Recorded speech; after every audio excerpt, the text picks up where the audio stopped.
Welcome back to Relationships Over Reps with Coach Johnny Parker, Coach Rich Lansky, and our special guest today, Coach Mike Boyle. Welcome, coaches. Thanks for having me. It's a pleasure. Coach Parker, thank you for joining Yes, us as sir. well. Coach Boyle, how for you those of you, doing? I I'm see you good. there loud and clear. That green shirt, is that you? That's me. It's where my All son right. is. St. Anselm's Lacrosse. Yes, I think so. I can't see the whole thing. all right. So Coach Parker and myself have been spending most of the summer talking about authentic coaching and different ways that we can use relationships that we build with our athletes and our teams to help them achieve a twofold objective. One, of course, to get better performance-wise, health-wise, but other teaching kind of life lessons, kind of in the John Wooden school of coaching, 3D coaching, the positive coaching, all those different programs. And one of the things we wanted to talk about is how does the topic of a role model fit into that? And Coach Boyle, we wanted to bring you in to talk a little bit about some role models on authentic coaching. And what do you think is important with a role model? Well, I think the role model is literally, like, in my mind, who you want to be, when you grow up in the profession. And Coach Parker, you might want to block your ears because I'm going to talk about you for a few minutes here before you get to No, don't you waste time reject. But on that subject. I will absolutely waste any listener's time who wants to hear it, because I've been doing this a long time. I've been doing it 45 years, not quite as long as you, but it's been a long time. But Coach Parker was always, to me, the kind of guy. Once I met him, I said, "This is what I want to be like."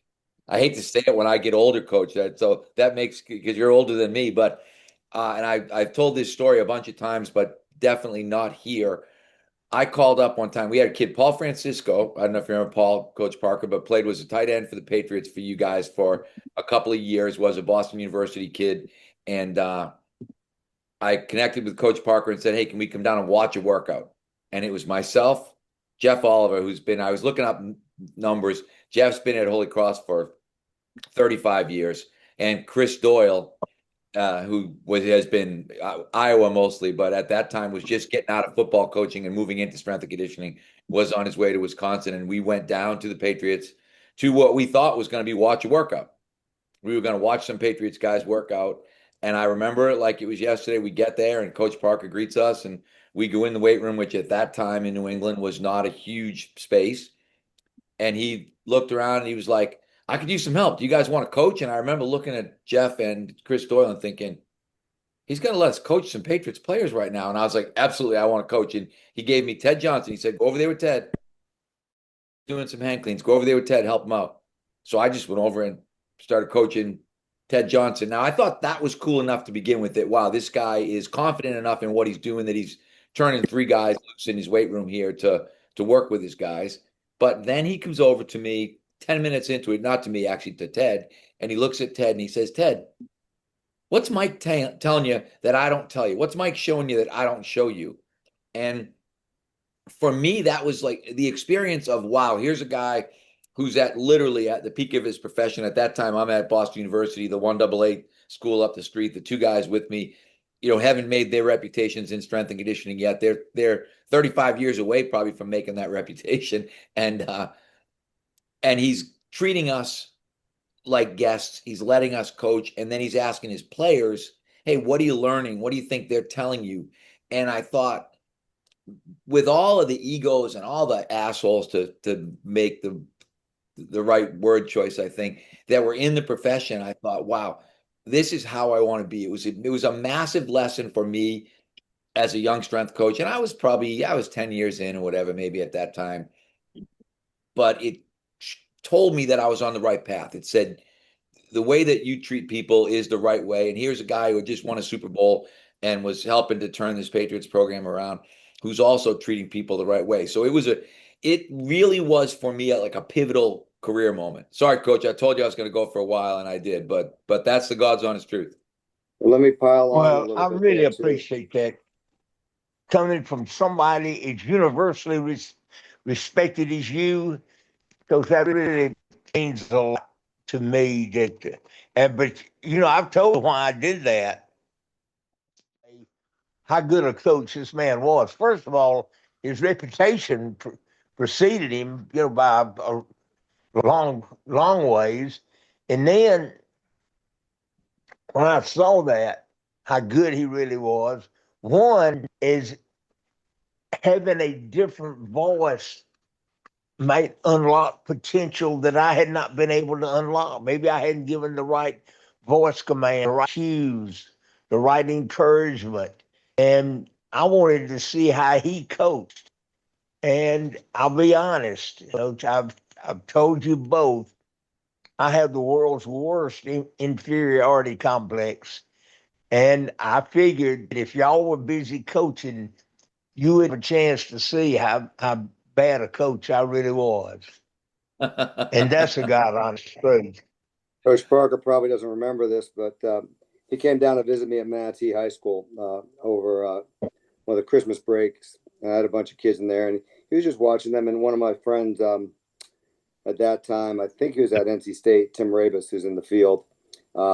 Tim came down and grabbed a workout, and in true Coach Parker fashion, he's talking about telling him how to accelerate that way to make the plates rattle, to work on acceleration out of the hole on the squats. He's watching, but the Coach Parker story I have, Mike, that's pretty similar. Is the first time I went to meet him, Dwayne Carlisle had put us in touch, and I sat down with probably about a notebook worth of questions to ask Coach Parker. Here's a guy who's a legend in the field. One of the first NSCA articles I read back in 1990, I think it was, about programming. And, here's a guy that I just always want to meet. And the first thing he does, he says, "You got one question, the rest are mine." And then he proceeded to spend the next hour and a half asking me questions and filling out his little yellow stencil pad, So Coach is a lifelong learner. And two of the core values of a role model, when I was looking at this, one is vulnerability. Admit what you don't know and admit when you think you can get better and when to seek out advice. And that's definitely something we both see there. And the other is, don't hoard the information, share it out there like he did with Coach Ravis. It does us no good to keep a back pocket full of secret tricks and things like that have worked for athletes if we want to help athletes. And that's why we got in the field. We need to share with the other coaches that are out there. I'll turn that over to you. Well, there is no question. Like I said, and we did, we did a clinic together actually at Boston University. He was one of the speakers and I don't know that these are all probably 95, 96-ish years, like right about maybe the second or third year these guys were in New England. And it was the same way. I just watched how he interacted because we had a really broad, there were personal trainers there were strength coaches there were sport coaches there. And just, his ability to interact with that complete range of people and to be so comfortable and to make them so comfortable. Like I said, I've always, and I've said it to Coach Parker numerous times, and I have meant it every time I've said it. He really showed me how I wanted to be as a professional. And I walked away with a much better feeling that I didn't need to be blustery and that I didn't need to be a jerk and that I didn't need to be loud and that I could still be good at this and be a good person and I could be good at it and be enjoyable to talk to and to be around. Like those were all things that I walked away from thinking it was really reinforcing for me. Very similar for me too. Just All right. Coach Parker is one of those guys that aligns his actions with his beliefs. He walks the walk. He just doesn't talk the talk. Hey, Coach Parker, I'm going to shift a little bit. I know you've talked about time. I know you've talked about your role models and your mentors, Alvin, Roy, Lewis, Ricky, and Clyde Emmerich. What are some things that you saw in them and those coaches that you wanted to emulate as role models? First of all, Mr. Roy could coach the person better than anybody I've ever seen. He could, Mr. Roy was not a big man. And he would just say, "Well, that's probably too much for you," or something, just anything. Well, we'll have to lighten up for you. Just simple things like that. And the players would think, that little son of a gun, he ain't gonna get me. And when you said that, and he had you, but he was really, really good at that. He didn't yell at all. And um, his workouts were absolutely brutal. Every day was a death march. And Mr. Ricky he was the last, next to the last American to set a world record in Olympic weightlifting. He snatched 325 at 181, which, they can all do that now. But anyway, they knew he had done it, and he had to demonstrate some things sometime, especially squatting. He could squat with any of the Steelers. I mean, he had powerful legs, and Clyde Emmerich was just, uh, he's the first person in history to clean and jerk over 400 at a body weight of under 200, and yet he didn't say, "This is the way I did it. Y'all have to train like I did." That was very to me, and they were very respectful to their players. They knew that their only product was their players. And they had to get their players better and healthier. And I think they all recognized that, and they had a formula for doing that. Then, on top of all that, I was just a podunk little coach at a little podunk high school, and yet they treated me like I was somebody, and treated questions with Talked about over the last couple of weeks is that you don't need to be a yeller screamer or need to tell everybody that you squatted 500 or pulled 600 or cleaned 300 to get the respect. They're going to know by the amount of caring that you put into them and into their programming and wanting to get them better. Right. I mean, because it's true. Like for me, it was a battle in the beginning because I was not a physically impressive guy. And at that time, early on in those, in the 80s and into the early 90s, a lot of the strength coaches, they were power lifters and they were bodybuilders. And I was a pretty average looking guy, but I was able to, I could, I could coach. I could get guys to do what I needed them to do. And watching guys like Coach Parker really reinforce that for me in terms of the as I said, the human aspect of that, which I think in a lot of ways with a lot of people was absent at that time. I don't think that there was still a lot of kind of my way or the highway, and how hard is it going to be on me as opposed to just trying to get guys better.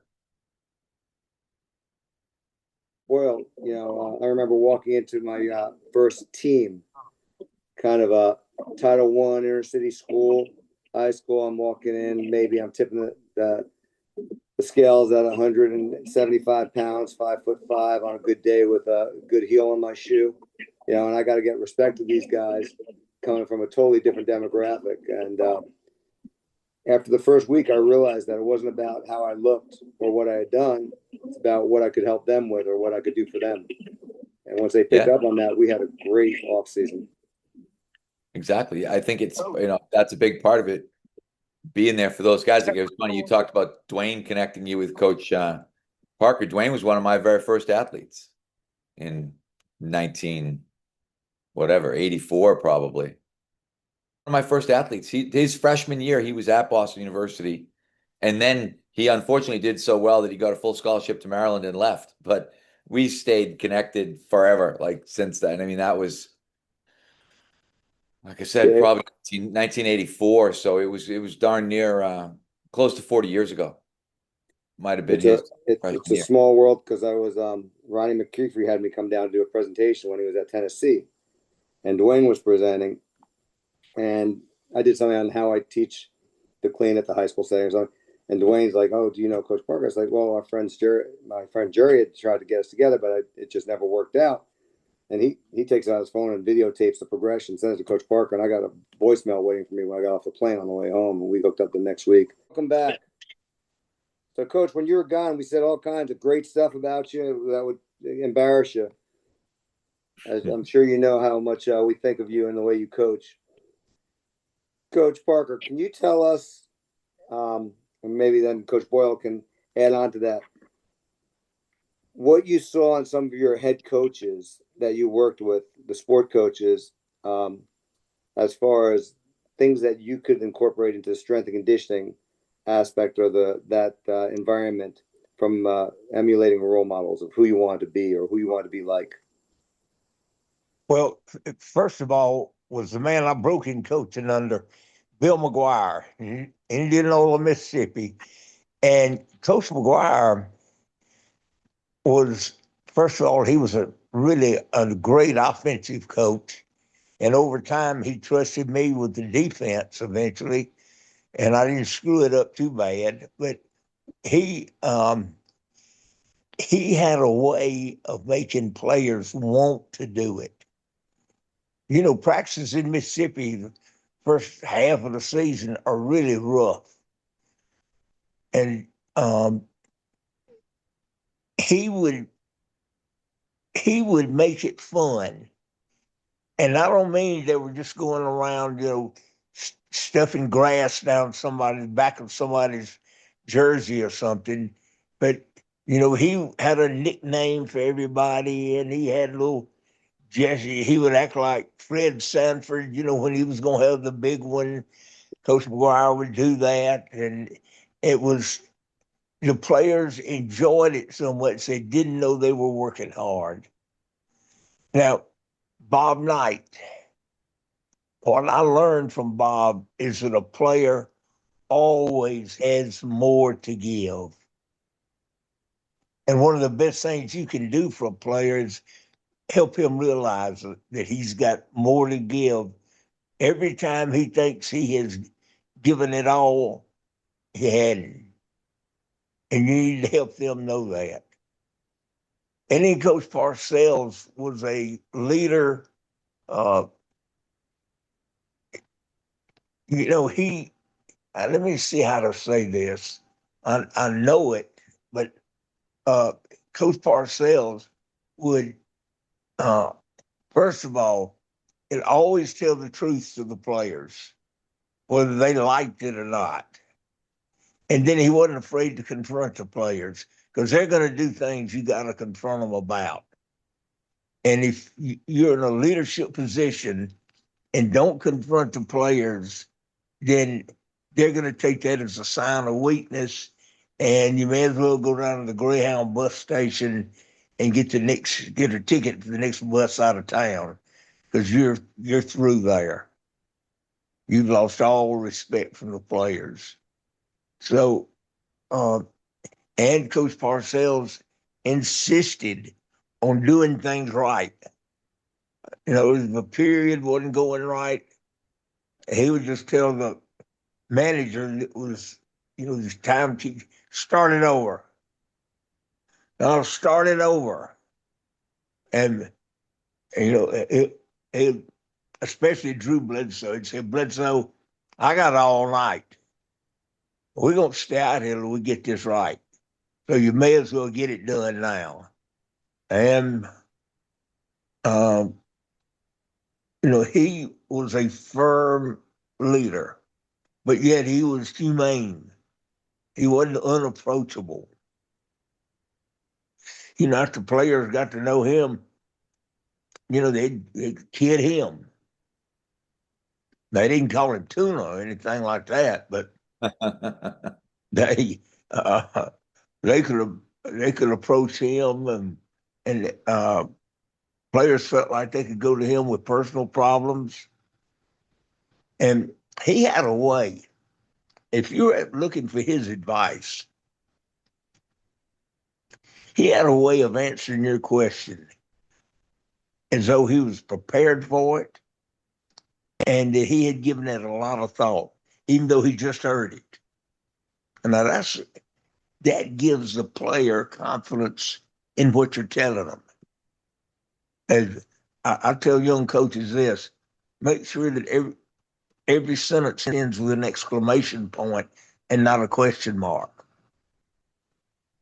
your belief in what you're telling them goes a long way toward getting the player to believe in what you're telling them. And it helps the player succeed. He starts out thinking, you know what you're talking about. I'm going to do what coach says. And,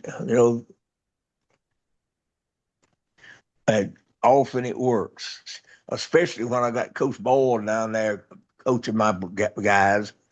It would really work then. But So those Coach are Parker, things. how were you able to incorporate that approachability with the different players and different teams that you worked with over your career? Well, Because I know your players love you because you got a waiting line on phone calls trying to get in touch with you. And they're all, and well, it's always when I ask who you're on the phone, it's always a former player. So that's an awesome commentary on the impact that you made on their lives, that they still call you coach 20, 30 years later, and they're still calling you and they're still talking to you. well, thank you very much. I think this, that initially in a new situation, a new job or a new group of players, you got to be firm. Doesn't mean you got to be, a horse's rear end. Just got to be firm. And you can't have too many rules because they'll find a loophole somewhere. So I adopted Bob Knight's policy about rules is don't do anything I might not like. Pretty simple. Pretty simple, and a little loophole there. Oh, uh, and then over time, as you kid them, like there were a lot of guys, I'd find out their wife or their girlfriend's name, or, find out maybe their mama has been sick and been in the hospital. And first thing, I ask them about their mama, how she's doing. And there's a bunch of guys, when they come in the weight room, I'd call them by their wife's name or their girlfriend's name instead of their own name. And, that's silly, but to me, that's part of coaching people and not weights. It kind of lets them know that they're not just, meat on the hoof to you, that they're a real person. And you don't say, but you show that you're heavily invested in their success. Well, I I think you think did that also, Coach, just by the fact that you remember their girlfriend's name or what's going on in their life. You showed that you actually listen to them when they talk. Because in today's world, we got a lot of people, when they talk, all they're doing is waiting for the person to be quiet so they can say what they want to say, and they didn't hear anything the person said. They're all trying to talk over each other, just waiting for their chance. So the fact that you recognize and you took an interest, I try to do that with, maybe I modeled after you, Coach, probably did, I doubt with it. my students and stuff in class even. You know, I'll try to equate and correlate something that we're talking about. If we're talking about, lateral movement or something like that, in a sports injury class, and I'll talk about, and that's really important for you as a goalkeeper. And I'll talk to Diego, who I know plays goalkeeper on his travel ball. And all of a sudden they realize that we actually listen to them when they tell us stuff. And I think that goes a long way to getting buy-in too. So, Coach Boyle, what about you? Some of the coaches you've worked with.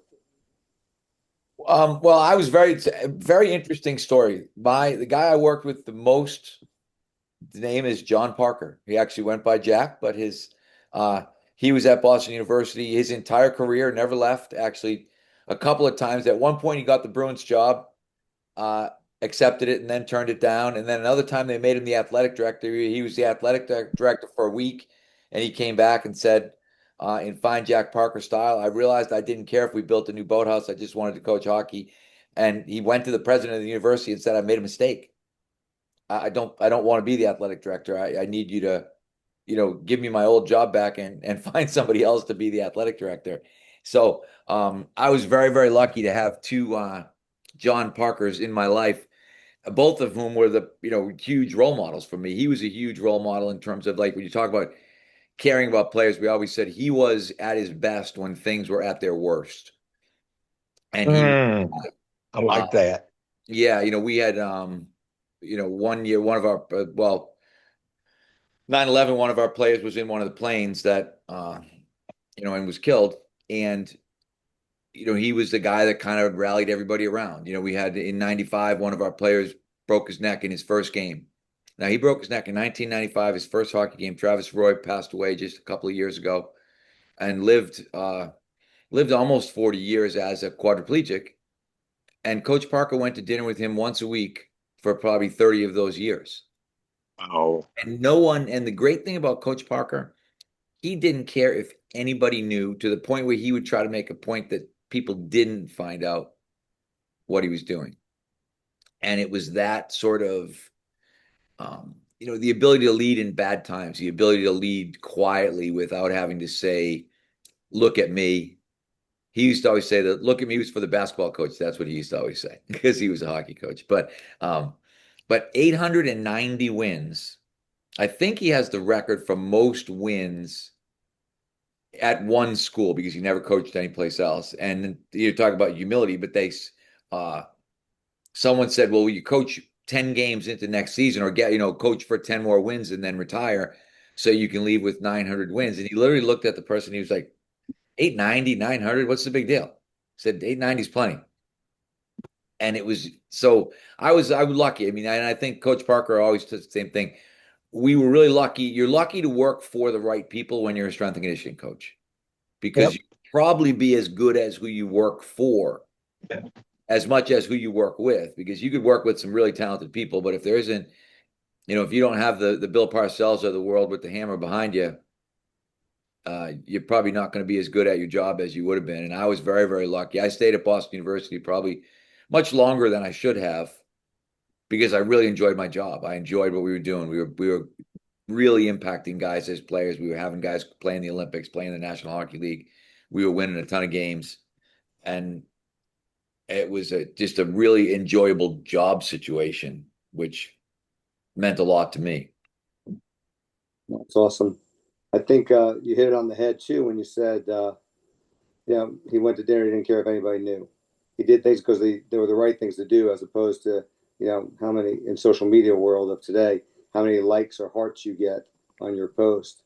I've seen it over the last almost 2 decades now teaching high school. The kids are addicted to checking to see who's watching what they do. I mean, so are they actually doing what they should be doing, what they want to do on the inside, or are they doing what they think is going to get them the social likes or the popularity? And it's a tough thing. It's not that, kids, people always say kids are different. It's not that kids are different. It's just that they have a lot more that is distracting or can pull them in different directions, which makes it all the more important we have good coaches working with them and good teachers at every level. Because I'm sure it doesn't stop at high school. I remember when I used to do the NFL combine stuff, I get the college guys, and they're taking pictures of the food that's being delivered from the chef and posting it on their social media. It's like, who really cares? This is about you eating enough food that you can get through the afternoon workout. It's like, no, people got to know. My peeps got to know. It was just very alien for me being a child of the 70s and 80s. Absolutely true.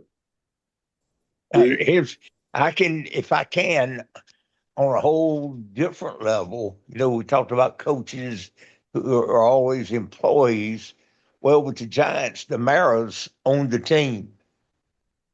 So, all those alumni that you had to deal with in college, they were all gone. They had but one, and that was Mr. Wellington Mara. And the Maras did not want people to know of the good they had done. That would embarrass them. They were Irish and fair complected. And if somebody started bragging on them or to them, you could see if they'd turn red. And they didn't. There was a player with the Giants named Jimmy Patton. He had been a defensive back at Ole Miss. The Giants drafted him. He was good, not great, but I think he made a Pro Bowl or two.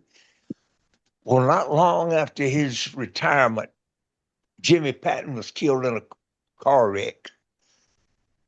He had 4 kids at one of these ritzy private schools in Atlanta.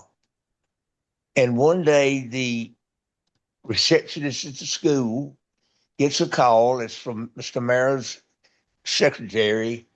And she said that Mr. Mara had instructed her to have the school send all future tuition bills for the Patton children to his office on the condition of complete anonymity.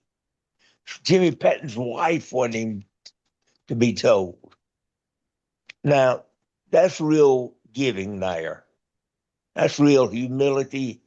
And everybody that ever was a Giant has the utmost respect for the Mara family. That probably has a lot to do with the success you all had during those years too, from the top down, from ownership to, like you said, Coach Parcells, and then yourself, and probably the athletic trainers around you, and all the equipment. Like you said, there's nobody in that building that doesn't contribute to the success. You said that before, Coach Parker. Absolutely. Absolutely. I was a grain of sand on the beach of some very good Giant teams. And that was the most I can say. I don't know. I don't know about that, but I'll let you get it. I'll let you slide that one in if you want to, but I Bill will. Sims and I'll Lawrence Taylor respectfully might have had a disagree. little to do with it. But you're right though. But it is a good head coach makes a good strength and conditioning coach. They do. That's just the reality of the profession. If you've got somebody who believes, and I remember that even before I met Coach Parker, uh, Coach Parcells, when he came in, that was a big deal in New England. He was cutting guys who weren't coming to workouts. But Coach, is that I believe that to be accurate, and I could probably Very name accurate. names for you. But he told some guys when they said they were leaving to pack up their shit because they weren't coming back, and guys would. Yeah, he told one guy, I guess we name him, but I doubt he's listening. Hartley Dykes, in his recruitment, he got 4 schools put on probation. Mhm. But anyway, Oklahoma State, I guess, came in with the highest bid. And he hurt his knee his rookie year or something, and he was rehabbing, when we got there. And he came to Coach Parcells' office, right after Coach had gotten there. And he said, Coach, I just want to tell you, I'm going to do my rehab back home in Texas. And I just want to tell you, I'll be sending regular reports to Ron O'Neill, our trainer. And Coach Parcells said, well, that's fine, but just uh, save us both a little trouble and pack up your locker and take it with you so I won't have to send it to you when I cut you. And somehow there was an empty seat on a plane later that afternoon. Yeah, and he was a first round pick. So, Coach Parker, another one of our mutual friends, Jerry Palmieri, had told me a story with Coach Coughlin, who I think came from the Parcells tree, if I have it right. When they first got to Jacksonville, one of the guys said, "Well, this is before the CVAs and stuff like that. When they had summer programs that everybody participated in. Well, during the summer, I'm going to go down to South Florida and I'm going to run with my guys, and I'll see you back for training camp." And I guess Jerry said that the coach explained to him, like, we really want everybody here for the summer to participate and build the team, and all that aspects. He said the guy responded, he really wanted to go down to South Florida and run and do his own deal. And I guess Coach Kaufman said, okay, just have your agent call me and we'll get things moving so you can stay down there. So something along those lines. Well, Mike Warsick, who is on the Mount Rushmore of strength coaches, said he told me that when Jimmy Johnson's first meeting with the team, he went, had to go over some procedural things and the way they were going to do things. And then he said, let me guys that aren't planning to be here for the all-season program, just stand up so I can count you. And a couple of guys stood up, and then he said, "No, go ahead. If you're not planning to be here, stand up." And so about 10 or 12 guys stood up, and Jimmy Johnson told one of his coaches, he said, "Be sure and take all those names so I can I know who I'm cutting. And that, it was like musical chairs, boy. Those some fannies hit the seats as soon as you said that. Well, we've And talked about this I don't before, even know if you coaches. realize this, but my college dorm director was Mike Boyle. He's the No. oh yeah, he's the guy who got me into this. Yeah, he's no question. I walked up my freshman year of Springfield College, and there's a big guy standing by the door of our dorm, and who obviously lifted weights. And I start talking to him, and he tells me that he's the track field event graduate assistant coach and the resident director in our dorm. And I end up in his room, and I realize he also likes oldies music. He's got some beer in his refrigerator, and I spent the next probably 2 years. I was probably in his room every day for 2 years, and then I started hanging. That's how I really got into it. I started hanging around with his throwers. I would just go and work out with the throwers, and yeah, he was a huge part of my life, especially my early life. I was Oh man, yeah. he and Rusty Jones were there at the same time as graduate assistants, which is crazy when you think that I was going to be in college with two of the longest tenured guys in the NFL at that point in Now, time. Rusty was coaching football then. He was a GA football coach, and Mike was a track. Russ, excuse me. I'm sorry. I'm sorry. Go ahead. No, I said, and Mike was a track coach. And he told me, I talked to him not too long ago. I talked to him a year or so ago, and he said, he goes, I got the Syracuse job because nobody else wanted it. They couldn't find anybody else who wanted to be a track coach, a track throws coach and the football strength coach. He said, I think I was the only candidate. But he got there and he had the Morris brothers coach, which you remember well because you got them after that. And Mike was way ahead of his time. Yes, yes. And he still would be if he came back today. That's also true. Yeah, So another small terrific world, coach. coaches. One of the guy that I used to work out with when I was in college was a GA for Mike Wojcik up at Syracuse. Um, Really? and I was coming from a powerlifter, learned from the guys in the gym background before I ever took an exercise science class or a coaching class my senior year at Syracuse. And his name was Stephen Corey. He actually wound up becoming an Army Ranger after that. Great guy, but he comes in, he takes me to this gym. It's called Hercules Gym because as a non-athlete, I couldn't get into Manly Fieldhouse unless I changed my name, which we're not going to talk about those times. But he took me to the gym and he just revamped everything I thought I knew about training. Even though I had good numbers, the way I was approaching it, I mean, all of a sudden I learned about total body training. I learned about athletic training. I learned that platform's not just for deadlifts. There's something called cleans that you can do. I wish I got to learn from Mike, but I got to learn from one of his GAs. So it is a small world. It's funny. It is. It's a crazy small world. It really is in terms of how, but I think good people find each other and good people find other good people. And it does work out that way. I believe that over the course of whatever it's been, 45 years. I mean, and I was very, very lucky that I was at Springfield College at that time and that those guys were there. But you talk about robots, I was going to tell a story.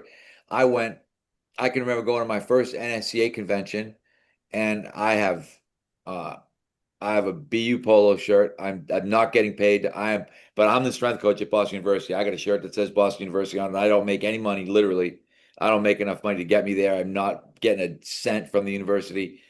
And I see Rusty Jones and Jerry Simmons and Keith Irwin. And I don't know Jerry or Keith from Adam at that point in time, but they're both Jerry. Keith's at Rice, and I forget where Jerry was at that time. He might have been in the NFL. And Rusty's like, we're gonna go to this bar and have some oysters and some beers. Do you want to come? And I kind of looked at him like, I got like $20 to get me to Sunday. And he's like, no, no, we got you. Come. And they grab me and they take me. I'm 22 maybe years old, and I get to go and sit with these three guys that end up becoming legends in the industry, and they paid for everything. I always tell everybody now, like the oldest coach gets to pay. That's my rule. So because I always get to pay because guys paid for me when I was young and poor, but good quality guys. If I can say this about Rusty Jones, I didn't know him well at all, but just from when we'd play the Bills and uh, in Super Bowl 25, that's the play or the game where the kick was just wide right and that we won the game. And as soon as the last whistle blew, the field was just bedlam. Bedlam. There were people coming out of the stands, off the sidelines, and Rusty Jones, through all of that, somehow worked his way around until he found me and congratulated me. Now I know his heart must have been broken into 1,000 pieces, yet he had the class to congratulate me. Now that was a lesson for me right there.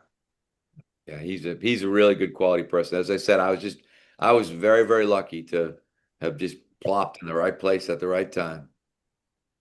So, coaches, the last 2 weeks, Coach Parker and I have been talking about advice for young coaches or new coaches, and the importance of mentorship and finding the right people to be around. I think those stories you guys just told kind of reinforce everything we've been talking about. You got to get around good people that are coaching for the right reasons and look at people as people, not just numbers or positions or, this guy on platform number 5. It has to be, that's Kenny.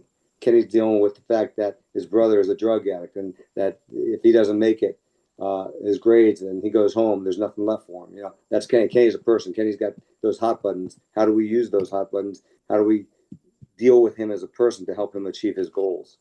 Like Coach Parker always says, we hold their dreams in our hands. And it's hard to help somebody achieve your dreams if you don't know what the dreams are. It's so Just good stuff. Go ahead, Coach. No, I was going to say because I when I went to work for the Red Sox, I jumped into baseball with no baseball experience, but I sat down every morning and I read the media guide. I read about every guy. I read about who's married, who has kids, did he go to college, did he not go to college, did he sign out of high school, what round was he drafted in? Because you can, when you talk about advice for young coaches, it's have information. The late Kurt Hester. Kurt had a great book. If you ever read, I don't know if you read Rants of a Strength and Conditioning Madman, but wonderful book. And he talked about What's the name of it? need to know the most important person in that person's life because this guy might have a mom, maybe a dad, maybe a mom and a dad, maybe he was raised by his grandparents. You don't know, but if you know who's important to them and you know who you're going to talk to, things go wrong. Yep.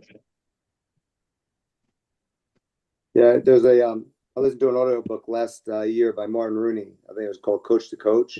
And one of the lessons in there, it was kind of a story about an old coach mentoring a young coach. But one of the stories is finding out why this guy has the pressure.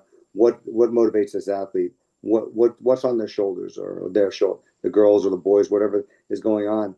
Because if you don't know them as a person, you're not going to be able to connect with them. And if you can't connect with them, you're not going to be able to motivate them at the times when they're not going to be motivated with themselves, because everybody has down days or down times, down seasons. I mean, we have to find out what's important to those people. Absolutely. I think we all three are in agreement on that. Yes, sir. Coach Boyle, I know I promised you 30 minutes and we're already over that. I'm sorry. I know it's Sunday. I got 49 minutes with my man Coach Parker, so I'm grateful. I'm grateful for the call, and I'm grateful for the opportunity. Oh, we appreciate you joining us. If y'all had wasted all that time talking about me at the beginning, we wouldn't be overtime. Well, those were the stories I told, Rich. Those are the stories I wanted to get out. Those are the stories that I want people to hear because that's the stuff that was important. Notice, I have not once, we haven't mentioned a set or a rep yet, I don't think, have we? No. No. That's why we talk about the title of this thing when I was, in my infinite wisdom, finishing up at the end of last semester with school. I said, hey, during the summer, because it's a little different summer for me, I want to do this podcast. First, Johnny and I were going to do a book. And then was like, very few people are reading books these days, unfortunately. We might actually get some good information out to some people just by doing this podcast. And, it's been a little clunky and I'm working on it, but we're getting there. And Coach has been awesome with his knowledge, his wisdom, and his experience, which is, what makes great coaches. And it has nothing to do with, the percentages, the reps, what kind of workout we're doing, what kind of speed development, how many days a week we train. It has to do with just developing relationship with our athletes first, and then the rest of it can kind of, make its way in there. Because I think most coaches, I'd like to think most coaches in the strength and conditioning field have a decent grasp of training methodology, training theory, and how to apply it. The ones who've been around for a little while. I'd like to think that. So what separates a coach that's successful with his athletes versus a coach who's not? And I think it has to do with your soft skills, your people skills, your ability to actually invest in people. And you have to love what you do. Trust me. I don't think I would have spent the 12 years with USA Weightlifting going to countries that I never want to see again if I didn't love what I did, because I love coaching at that point. I love coaching weightlifting. And it's obvious that both of you love coaching at whatever level, whether you're at BU or whether you're working with the Olympic team or whether you're working with the private clients that you do right now at Mike Boyle Strength and Conditioning. And I know I've watched Coach Parker. I've watched him coach like just his neighbor. And he puts the same caring and the same effort into that 14-year-old kid that he did into, let's say, a Lawrence Taylor or Joe Morris. Coach, you owe every kid your best, and you have no right to demand their best unless you're giving your best, and you got to give it every day. I demanded their best every day. Well, had a two-way street. I had to give my best every day. And how you feel, you didn't get any sleep the night before, that's tough. You can sleep at night. I got you. So, Coach Boyle, thank you very much again. Thank you. Like I said, thank you for setting this up. Thank you for having me. Thank you, like I said, for letting me heap some praise on Coach Parker. And yeah, we were able to keep quiet through most of it and not deny it, which is good. He might not You're trust me again because I told him we were talking about something else when we first got it set up. No. Hey, listen, I got to say this now. Coach Lansky is coached internationally. He's known all over the world. Coach, I can't hear you. I can't hear you breaking up, Coach. I can't hear you. I don't believe that. But I do look forward to talking to you. All right, and Coach Boyle has a reputation. There's no black marks on your reputation. There's nothing that you've ever done that's been a failure, that's gotten guys hurt. It's always, you've helped so many guys improve and succeed. And you're a great guy the way you do it too. I admire that to the stars and back. Well, thank you. Coming from you, that means a lot. Wow. So, coaches, thanks again. People who are listening, if you like what you're listening, please like us on the YouTube page. I should be able to get us on the other platform soon once I figure out Spotify and that stuff. But we'll keep talking about authentic coaching, and please let us know what you'd like us to talk about from that perspective. Coaches Boyle and Coaches Parker, thank you again. Enjoy the rest of your Sunday, and God bless you both. All right. Thank you very much. Bye, guys. Thank you, Thank Coach you so Boyle. much. I appreciate it. Thanks, Coach.